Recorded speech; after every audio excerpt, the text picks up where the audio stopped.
अब कौन होस्ट है जो पता नहीं चल रहा है। हम ही हैं तो कहाँ से करूं? गुरुजी स्टार्ट रिकॉर्डिंग। अच्छा, प्रारंभ हो गया, ठीक हम्म। ठीक है। गुरुजी आपकी फोटो पे 2 बार क्लिक कर दीजिएगा तो आपकी फोटो बड़ी आ जाएगी, उसी वो ही आएगी फिर अकेले। तो यही है कि परमेश्वरस्य तस्यामपि अवस्थायां परम कारुणिकत्वम् उक्तम्।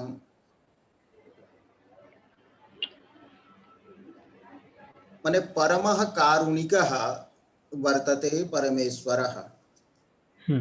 करुणा वर्तते पर दुःख प्रहानेच्छा। पर दुःख प्रहानेच्छा यस्मिन् भवति स भवति कारुणिकः। करुणाशा वर्तते त कारुणिकः वर्तते असौ। और सोऽपि परमः कारुणिकः अनुत्तमः कारुणिकः यस्मात् उत्तमः कश्चित् कारुणिकः नास्ति इति तस्यामपि अवस्थायां। तो तस्यामपि अवस्थायां कस्याम् अवस्थायां? केसरेणः सिंहस्य छेदनावस्थायां। केसरेणः। हाँ, तर्हि केसरित्वावस्थायामपि यत्र केसरित्वं भवति सिंहत्वं भवति तत्र कारुणिकत्वं भवति। सिंहस्तु हन्ति एव। तो केसरित्वेपि केसरिणः दशायामपि तत्र परमकारुणिकत्वं भगवती वर्तते। अर्थात यस्य यः स्वभावः वर्तते स्वस्वभावः कस्याञ्चिदपि अवस्थायां तं न मुञ्चति। अतः स केसरी भवतु, सिंहः भवतु, शूकरः भवतु, कच्छपः भवतु, सदा तत्र पर दुःखस्य प्रहाणस्य स्वभावः तस्मिन् तिष्ठति एव। तो तस्य इतोपि विरुद्ध धर्मद्वयस्य भगवति सत्त्वात् भगवतः उत्कर्ष एव व्यज्यते।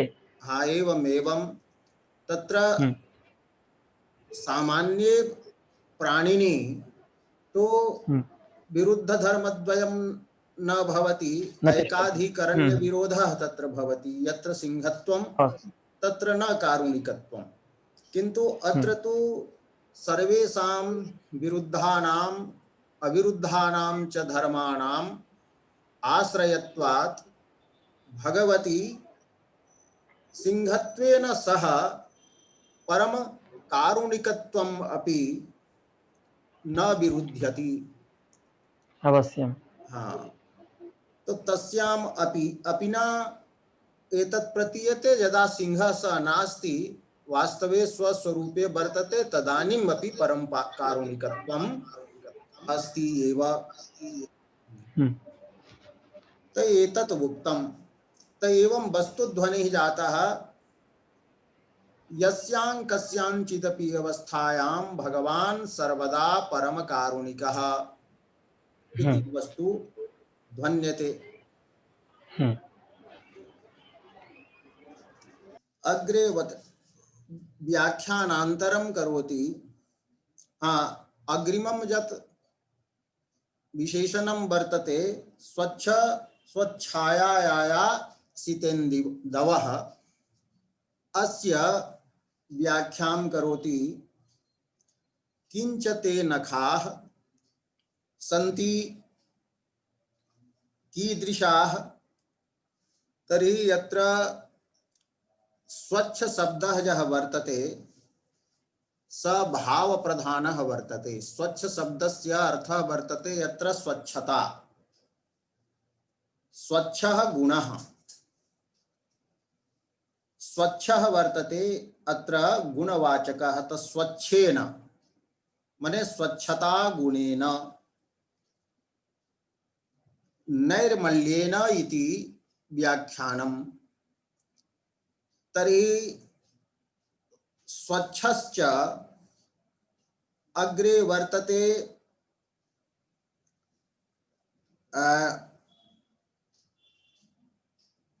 स्वच्छाया च, स्वकीया छाया च कांति ही, तो स्वच्छ स्वच्छाये इति द्वंद्व समासः क्रियते। तो स्वच्छ स्वच्छाये ताभ्याम स्वच्छ स्वच्छायाभ्याम आयासितः इंदुः यैः ते, एवं लोचनानुसारेण स्वच्छ शब्दस्य स्वच्छाया शब्दस्य च द्वंद्व समासः अभिप्रेतः। इंदोः आयास जनने अत्र हेतुद्वयम् उपात्तम्। स्वच्छ शब्देन स्वच्छता गुणः वर्तते नखेषु, एवं च स्वकीया तेषां छाया वर्तते, स्वकीया कान्तिः वर्तते। यतो हि भगवतः अभिन्नाः चिन्मयाः एव नखाः सन्ति, अतः नखानां छाया कान्तिः स्वकीया वर्तते, परकीया नास्ति। चंद्रस्य तु या कान्तिः वर्तते, छाया वर्तते, सा तु परकीया वर्तते। सूर्यस्य प्रकाशेन स प्रकाशितः भवति, किन्तु एते जे नखाः सन्ति स्वकीयया एव छायया प्रकाशमानाः सन्ति, स्वकीयः येषां प्रकाशः वर्तते। तदेव प्रतिपादयति स्वच्छेन अस्य व्याख्यानं क्रियते स्वच्छता गुणेन। नैर्मल्येन इति स्वच्छता गुणेन यस्य व्याख्यानं वर्तते, स्वव्याख्यानस्यापि व्याख्यानं यथा भाष्ये भवति, स्वपदस्यापि व्याख्यानं तथा नैर्मल्येन नैर्मल्य गुणेन अत्र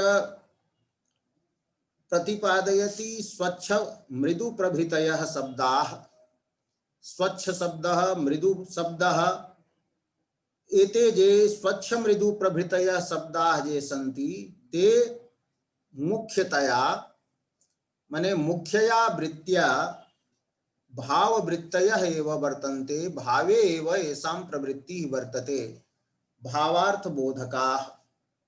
अमरकोशेऽपि उक्तं वर्तते गुणाः शुक्लादयः पुंसि गुणिलिंगा च गुणिलिंगास्तु तद्वति। तो श्वेतः शब्दः गुणवाचकः, किंतु गुणिवाचकः अपि स वर्तते। तो गुणिवाचकत्वं तत्र केषाञ्चित् मते लक्षणया स्वीक्रियते, रूढ्या लक्षणया। गुणवाचकानां शब्दानां गुणिनी लक्षणा वर्तते, रूढ़ी मूला।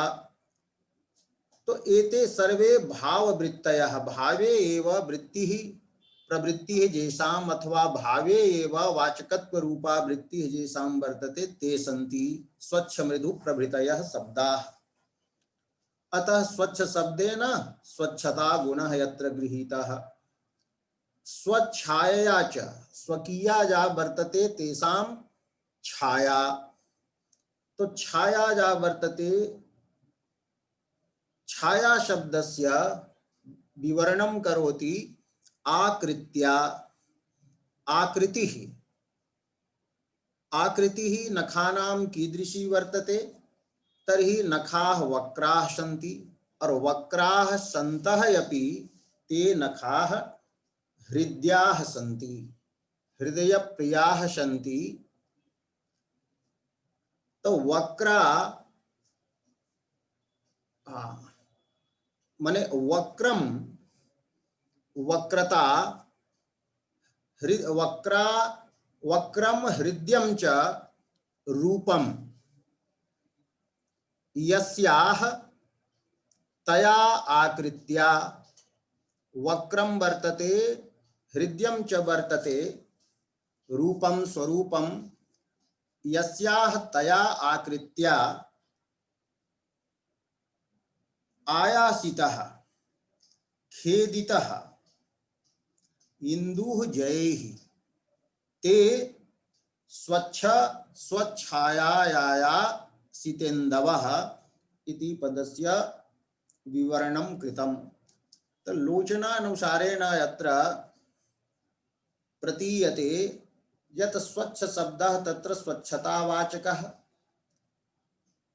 स्वच्छाया शब्दः और एवं च स्वच्छ शब्दः अनयोः द्वन्द्व समासः वर्तते। तदनन्तरं षष्ठी तत्पुरुष समासः आयासित शब्देन। छाया शब्देन अत्र नखानाम् आकृतिः, आकृति शब्दस्य वस्तुतः अर्थः, छाया शब्दस्य वस्तुतः आकृति रूपः अर्थः नास्ति, किन्तु छाया शब्दस्य अर्थः यत्र आकृतिः कृतः, नखाः ये सन्ति स्वयं कान्ति रूपाः एव सन्ति, प्रकाश स्वरूपाः एव सन्ति। तो प्रकाश स्वरूपा एव तेषां वर्तते आकृतिः, और सा आकृतिः तस्याः आकारः यः वर्तते स तत्र वक्रता वर्तते, हृद्यता च वर्तते। एवं लोके तु दृश्यते यः कश्चित् पुरुषः भवति तत्र यदि वक्रत्वं भवति तदा स सर्वस्य प्रियः न भवति। यत्र हृद्यत्वं भवति तत्र तथा कुटिलत्वं न भवति, किन्तु भगवतः नखेषु वक्रत्वम् अपि वर्तते, हृद्यत्वम् अपि च वर्तते। एतदपि विरुद्धधर्माश्रयत्वं भगवती न विरुद्धं वर्तते। तो वक्र हृदय रूपया आकृत्या आयासितः येन क्लेशितः खेदितः पीडितः इंदुः जयते। गुरुजी, स्वच्छ स्वच्छाया इति द्वन्द्वघटितस्य पदस्य आयासितपदेन तृतीया तत्पुरुषः कदाचित् स्यात्। हाँ हाँ, तृतीया तत्पुरुषः एव उक्तः मया। हाँ, अस्तु अस्तु। हाँ, और स्वच्छाया इत्यत्र तु स्वाछाया, स्वकीया छाया। हाँ, तो छाया रूपा गुरुजी स्वस्थ छाया भी कर सकते हैं, स्वाछाया, स्वाचासौ छाया। हाँ, स्वस्य छाया भी कर सकते हैं। देखिए, स्व शब्द का तो चार अर्थ है ना। जी जी जी, स्वमज्ञाति धनाख्यायाम। स्व का यदि अर्थ आप आत्मा लेंगे तो षष्ठी तत्पुरुष करेंगे कि स्वस्य मने आत्मनः छाया, और यदि स्व का अर्थ आत्मीय ले लें तो स्व का स्वकीय अर्थ हो गया, आत्मीय हो गया, तरी तब हो जाएगा आत्मीया चासौ छाया, स्वा चासौ छाया, कर्मधारय। तो स्व आत्मीया चासौ छाया, स्वाच्छाया। हाँ, तो दोनों कर सकते हैं, वो दोनों हो सकते हैं। जी। अग्रे वदति यही नखै ते नखा। इदानीं स्वच्छच्छायाया सितेन्दवः, अत्र तु अंगी बहुव्रीहि समासः एव न जातः। तर्हि बहुव्रीहि समासः यत्र कस्मिन् अर्थे वर्तते, यैः इति विग्रह क्रियते न, तत् तृतीयार्थे वर्तते।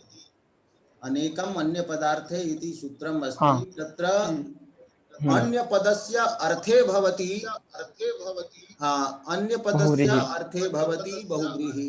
तो अन्यः अन्यत्वं कस्मात्, तर्हि प्रथमान्तात् अन्यत्वं वर्तते, अर्थात् प्रथमार्थे बहुव्रीहि न भवति, प्रथमां विहाय प्रथमा भिन्नाः या विभक्तयः सन्ति द्वितीयादयः तस्मिन् अर्थे भवति। तर्हि यत्र यत्र बहुव्रीहि समासः आगच्छति तत्र इदम् अपि सूक्ष्मतया ध्येयं भवति, यदत्र कस्मिन् अर्थे बहुव्रीहि, हाँ, कस्मिन् अर्थे बहुव्रीहि अवश्यम्। अत्र अर्थशक्ति मूलेन ध्वनिना, अत्र ध्वनिः यः वर्तते या व्यंजना वर्तते। अत्र ध्वनि शब्देन व्यंजना ग्राह्या। तो अर्थशक्ति ही वर्तते मूलम यस्य तेन ध्वनिना। तेन माने आर्थ्या व्यंजनया, आर्थी व्यंजना जी। आर्थ्या व्यंजनया, आर्थी व्यंजना से। और ध्वनि का अर्थ यदि काव्य कर देंगे तो काव्य भी होता है वही शब्दार्थ रूप, तो काव्य भी अर्थ ले सकते हैं, लेकिन ध्वनि व्यवहार का मूल तो सभी का है, व्यंजना ही है। व्यंजना एवं ध्वनि व्यवहारस्य मूलम। तो काव्य भेद प्रसंगे अर्थ शक्ति मूलो ध्वनि उच्यते, तत्र ध्वनि शब्देन काव्य विशेषः प्रधान व्यंग्य व्यंजकः तत्र गृह्यते। प्रधान व्यंग्य व्यंजकौ शब्दार्थौ। तो काव्य परः अपि अयं ध्वनि शब्दः। अतः यदि काव्यत्वं यदि स्वीक्रियते तदा ध्वनि काव्येन, अर्थशक्ति मूलेन ध्वनि काव्येन अत्र, किंतु व्यंजना तु मूले भविष्यति एव। अतः सम्यक् व्याख्यानं भवेत् आर्थ्या व्यंजनया इति फलितः अर्थः। तत्र व्यंजना यत्र अर्थगता वर्तते न तु शब्दगता। यतोहि स्वच्छ स्वच्छायायासितेन्दवः इति यत् पदं वर्तते तत् परिवृत्ति सहिष्णु अस्ति। आमने सर्वेषां पदानां स्थाने पर्याय पदानि प्रयोक्तुं शक्यन्ते। अतः अर्थशक्ति मूलः यत्र ध्वनिः वर्तते, व्यंजकत्वं वर्तते, तेन प्रतीयते यत् नखाः बालचंद्राः सन्ति न। और यह इंदुः बालचंद्रत्वं, यह इंदुः अत्र पीडितः वर्तते नखैः, स इंदुः स चंद्रः कीदृशः अस्ति। एकस्तु चंद्रः भवति पूर्णः चंद्रः। तो पूर्णः चंद्रः यत्र इंदु शब्देन ग्रहीतुं न शक्यते। यतोहि नखानाम् उपमा बालचंद्रेणैव दीयते। कलात्मकः यः चंद्रः भवति तो बालचंद्रेणैव दीयते, न तु पूर्णेन चंद्रेण। एतेन इंदुपदेन अर्थशक्ति मूलध्वनिना इंदौ बालचंद्रत्वं प्रतीयते। अर्थात बालः यः चंद्रः वर्तते स चंद्रः येभिः नखैः क्लेशितः पीडितः इति तात्पर्यम्।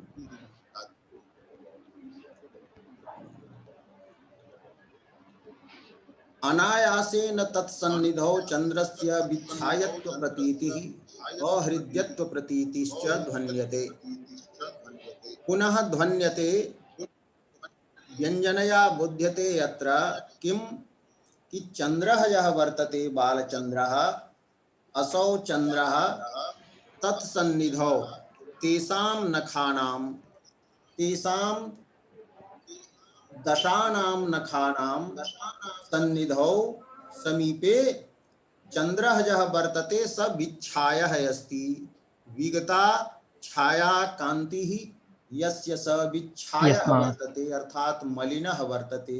विच्छायत्वं तस्मिन् चंद्रे अस्ति। तो चंद्रस्य विच्छायत्वस्य प्रतीति भवति, शोभाराहित्यस्य कान्तिहीनत्वस्य प्रतीतिः अत्र चंद्रे भवति। एवं नखाः एव अत्र वस्तुतः हृद्याः सन्ति, हृदयप्रियाः सन्ति, मनोरमाः सन्ति। तदपेक्षया अस्मिन् बालचंद्रे अहृद्यत्वस्य अप्रियत्वस्यापि प्रतीतिः भवति। तो चंद्रः नखानां सन्निधौ, अयं बालः चंद्रः नखानां सन्निधौ विच्छायः कान्तिरहितः अहृद्यः अप्रियश्च वर्तते इति अत्र वस्तु ध्वन्यते प्रतीयते।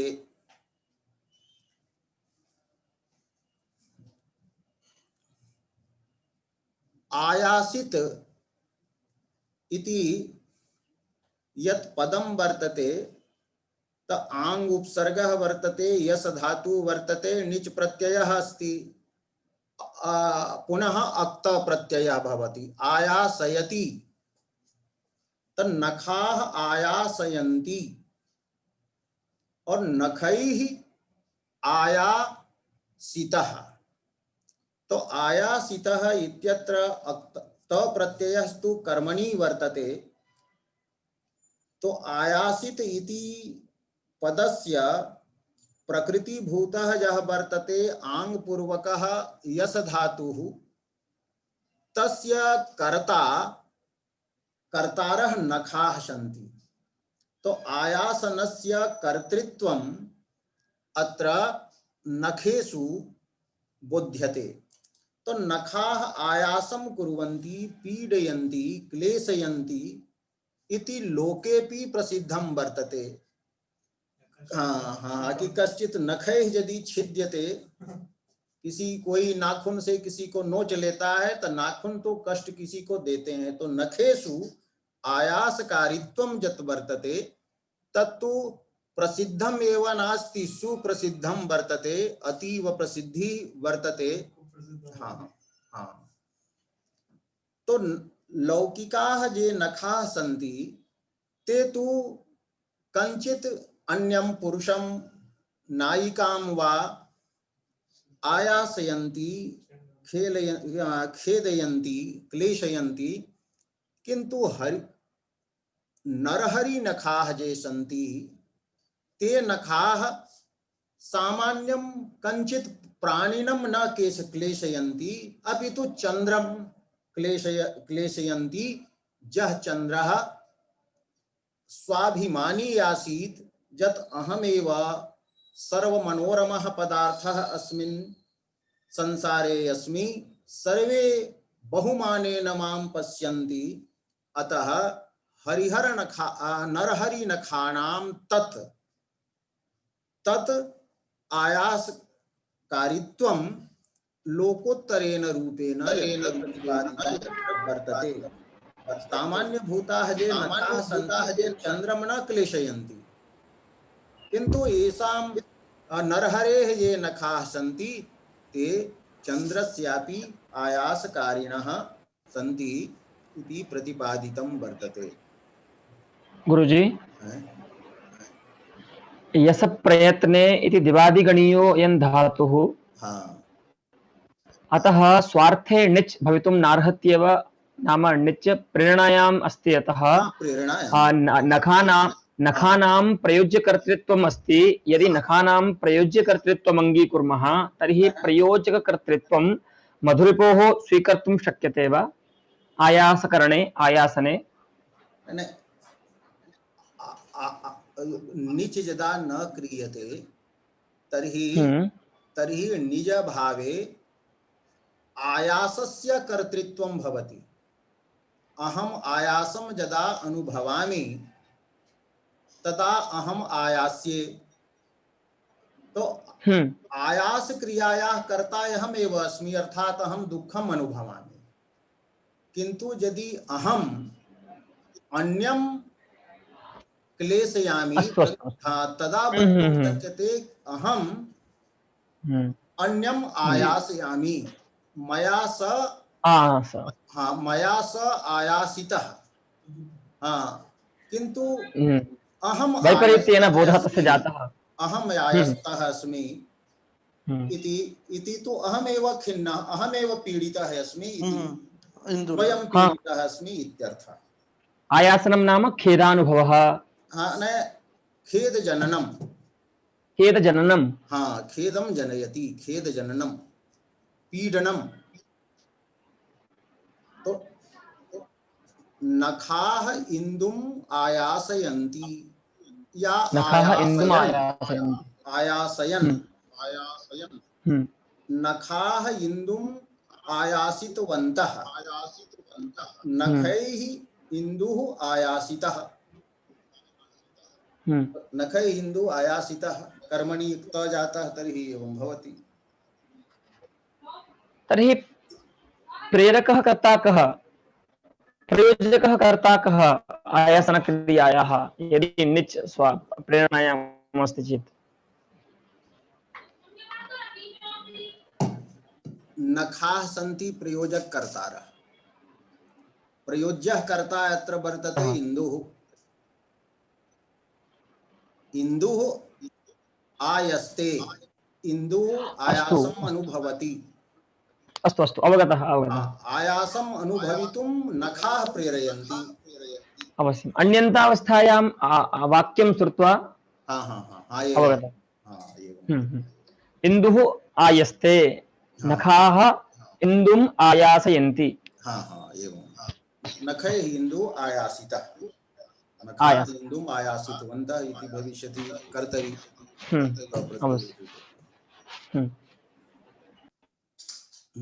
तर्हि नखानाम् आयासकारित्वं प्रसिद्धम् इति सुप्रसिद्धं वर्तते। और तत्र आयासकारित्वं नरहरिनखानाम् आयासकारित्वं यत् वर्तते, अर्थात् भगवतः नखेषु आयासकारित्वं यत् अस्ति तत् अत्र लोकोत्तरेण रूपेण प्रतिपादितं। लोकोत्तरत्वं प्रतिपादने कथम् अस्ति? यतोहि लोके कस्यचित् नखाः इंदुं न क्लेशयन्ति, किन्तु नरहरेः नखाः इंदुं क्लेशयन्ति।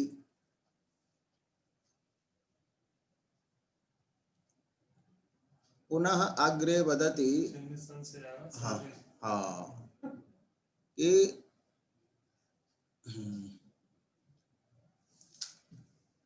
अग्रे अलंकारध्वनयः प्रतिपाद्यन्ते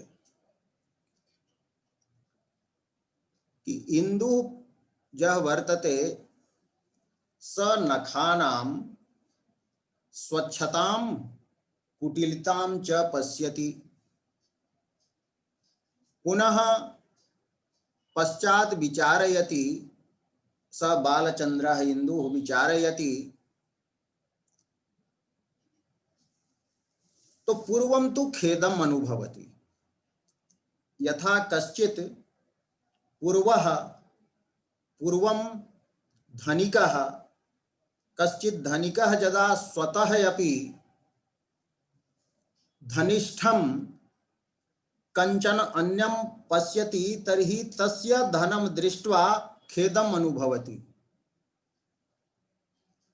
तथैव बालचन्द्रः स्वात्मनि खेदम् अनुभवति, आत्मनि स्वस्मिन् दुःखम् अनुभवति।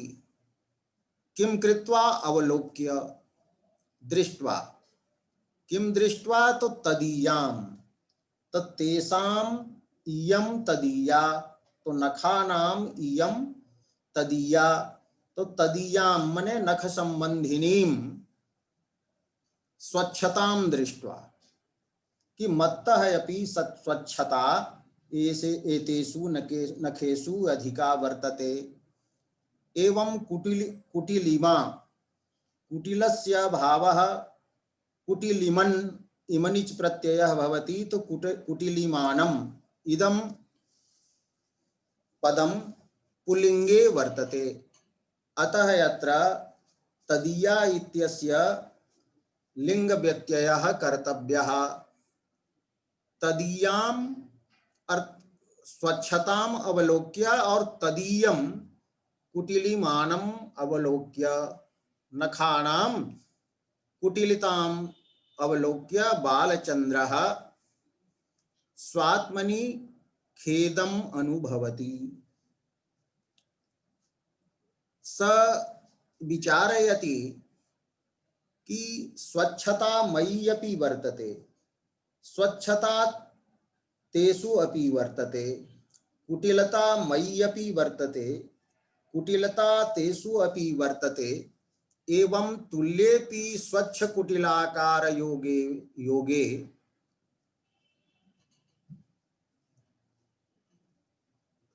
स्वच्छः कुटिलश्च यः वर्तते आकारः, तस्य आकारस्य योगे समाने सत्यपि एते तु प्रपन्नार्ति निवारण कुशलाः सन्ति। प्रपन्नानाम् आर्तेः कष्टस्य निवारणे एते कुशलाः सन्ति, न तु अहम्। अहं प्रपन्नानां स्वशरणागतानां कष्टहरणे तथा समर्थः नास्मि इति व्यतिरेकालंकारः यत्र ध्वनितः। व्यतिरेकालंकारे किं भवति? उपमानोपमेययोः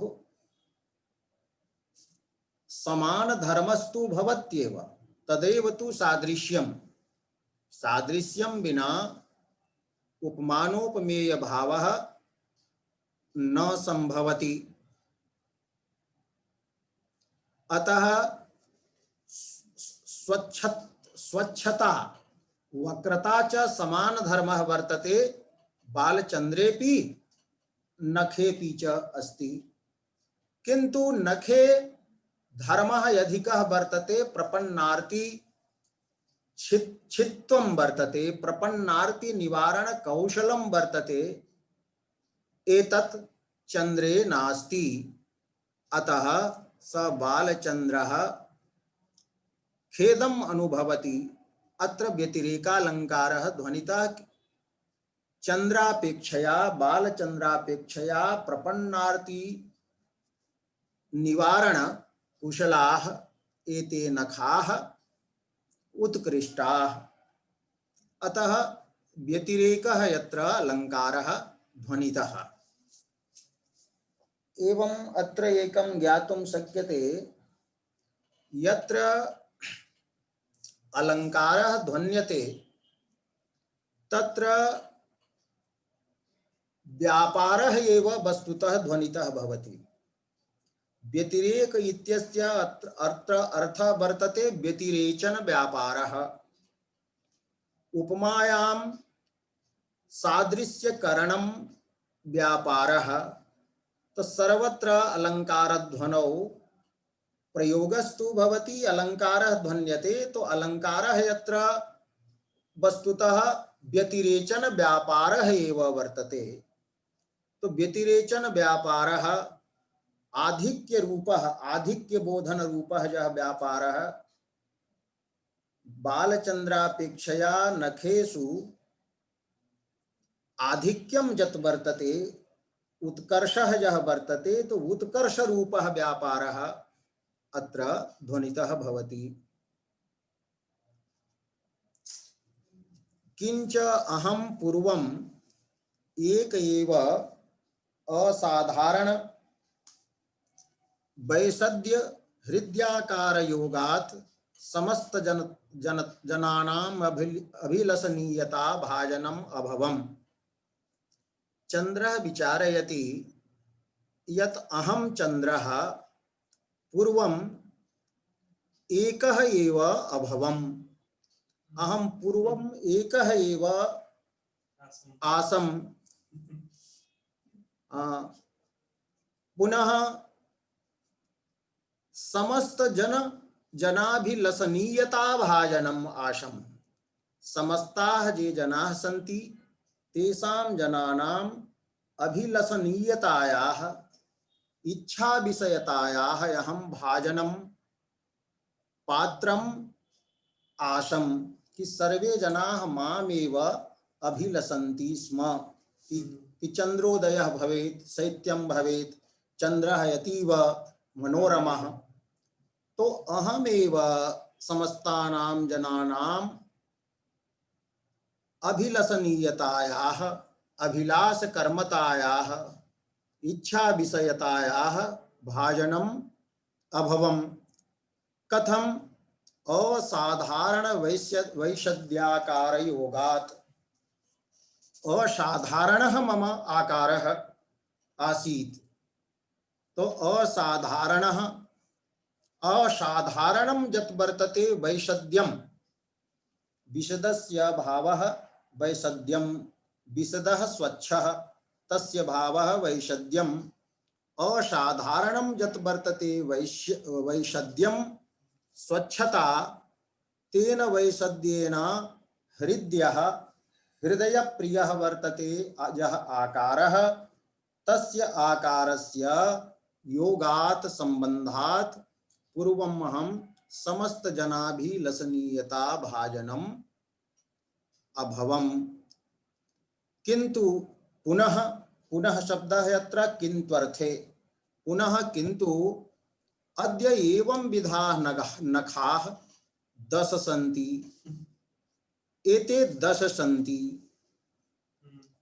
कथम एतेपि बालचंद्राकाराः यतो हि नखानाम् उपमा बालचंद्रेनैव दीयते अतः बालचंद्राकारत्वं नखेषु वर्तते तो एवं विधा नखाः 10 सन्ति बालचंद्राकाराः और अहम तु एकः एव आसम् और एते तु संतापार्ति छेद कुशलाश्च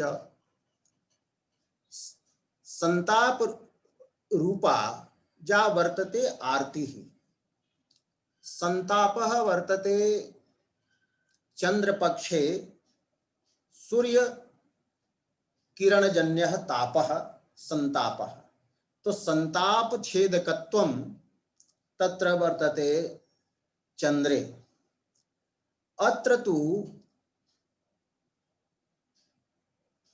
एते जे नखाः सन्ति ते तु 10 संख्यया सन्ति और एते संताप रूपा जा आरती वर्तते संताप पदेन दुःखानि ग्रहीतुं शक्यन्ते त्रिविधानि दुःखानि तो संताप रूपा जा आरती वर्तते दुःखं वर्तते तस्य छेदे कुशलाश्च इति सन्ति अतः